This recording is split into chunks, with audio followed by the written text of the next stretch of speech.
Hi everyone, எல்லாருமே எப்படி இருக்கீங்க? நல்லா இருக்கீங்களா? இன்னைக்கு நம்ம என்ன பார்க்க போறோம்னா, ஆப்பமும் சிக்கன் குருமாவும். வாங்க எப்படி செய்யலான்னு பார்க்கலாம். அதுக்கு வெங்காயம் அரைச்சி வச்சாச்சு, தக்காளி அரைச்சி வச்சாச்சு, பூண்டு, இஞ்சி, தேங்காய் 3 சேர்த்து ஒட்டுக்கா அரைச்சி வச்சாச்சு.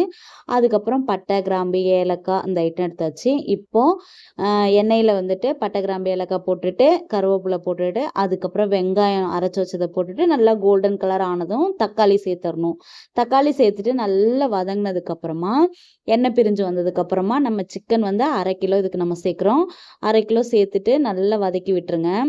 ஆப்பத்துக்கு சிக்கன் குருமா, ஆட்டுக்கால் பாயா இது 2மே சூப்பராக இருக்கும். நான் இன்னைக்கு வந்து சிக்கன் குருமா தான் செய்கிறேன். நல்லா சிக்கன் எல்லாம் வதங்கினதுக்கப்புறம் நான் தேங்காயிலேயே வந்துட்டு பூண்டு, இஞ்சி, அதுக்கப்புறம் கொஞ்சமாக சோம்பு, அதுக்கப்புறம் தேங்காய் எல்லாத்தையும் போட்டு ஒட்டுக்கா அரைச்சாச்சு. ஏன்னா குருமா தானே, நம்ம வந்து குக்கரில் வைக்கிறதுனால ஒட்டுக்கா அரைச்சாச்சு. இப்போ வந்து கொஞ்சமாக சிக்கன் மசாலா, 4 ஸ்பூன் தனி மிளகாய் தூள். நான் வந்து அன்னபூர்ணாவில் வந்து சிக்கன் மசாலா எனக்கு அதோட ஃப்ளேவர் கொஞ்சம் நல்லா ரொம்ப பிடிக்கும். அதனால் அன்னபூர்ணா தான் எல்லாத்துக்குமே யூஸ் பண்ணுறது. நீங்களும் வாங்கி ட்ரை பண்ணி பாருங்கள். சில பேருக்கு பிடிக்க வாய்ப்பு இருக்குது. உண்மையிலேயே நல்லா இருக்குங்க.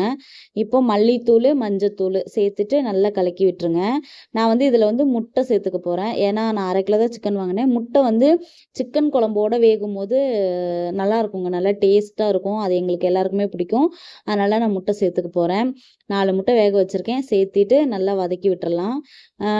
நல்லா உப்பெல்லாம் ஒரு அளவுக்கு போட்டால் போதும். ஏன்னா நம்ம வந்து கம்மியாக தான் குருமாங்கும் போது கொஞ்சம் கெட்டியாக வச்சா தான் ஆப்பத்துக்கு வந்து நல்லாயிருக்கும். ரொம்ப தண்ணி மாதிரி இருந்தால் கூட நல்லா இருக்காது. அதனால் கொஞ்சமாக தண்ணி ஊற்றிட்டு அதுலேயே வந்துட்டு நமக்கு எண்ணெய் நல்லா பிரிஞ்சு வந்துடும், நல்லா கிரேவி டைப் வந்துடும். அதனால் அளவாக தண்ணி ஊற்றினாலே போதும், ரொம்ப அதிகமாக ஊற்ற தேவையில்ல. நம்ம கிளறும் போது கெட்டியாக இருக்கிற மாதிரி இருக்கும். ஆனால் குழம்பு நல்லா வெந்து வரும்போது சூப்பராக இருக்குங்க. இப்போ முட்டையை போட்டாச்சு, கொஞ்சோண்டு கொத்தமல்லி இலை போட்டுட்டு இப்போ நம்ம வந்து ப்ரெஷர் வச்சிடலாம். ப்ரெஷர் வச்சுட்டு ஒரு 3 விசில் விட்டால் போதும், சூப்பராக ரெடி ஆயிருங்க. நம்ம இப்போ ஆப்பம் ஊற்றிக்கலாம். ஆப்பமாவு வந்து எப்படி அரைக்கிறதுன்னு எல்லாருக்குமே தெரியும்னு நினைக்கிறேன். அது ஒரு நாள் நான் கண்டிப்பாக வீடியோ உங்களுக்கு போடுறேன்.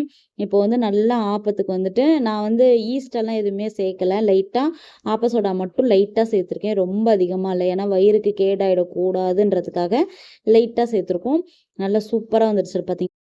இப்போ நம்ம ஆப்பத்தையும் ஊற்றி எடுத்துட்டு நம்ம வந்துட்டு ப்ரெஷர் ஓப்பன் பண்ணிவிட்டு குழம்பு வந்துட்டு ஓகே ரெடி ஆகிடுச்சு. நம்ம வந்துட்டு எப்படி வந்திருக்குன்னு பார்த்துடலாமா? இப்போ குழம்பு ஓப்பன் பண்ணி பார்த்துடலாம். பாருங்கள், ரொம்ப ரொம்ப அருமையாக வந்திருக்குது.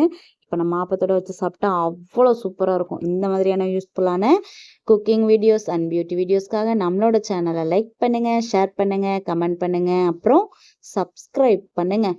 வாங்க சாப்பிட்லாம். பாய்.